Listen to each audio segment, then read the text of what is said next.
buhay ko lang ka. Hindi ka mo lang ito. Tapos kung ano yung hindi.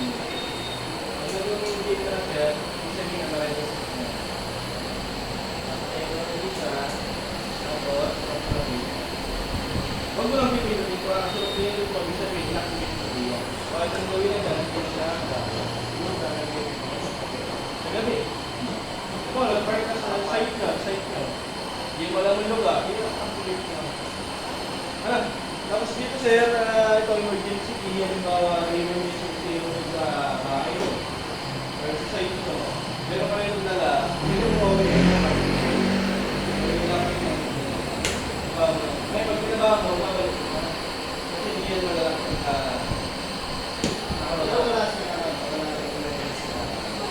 Minsan mo.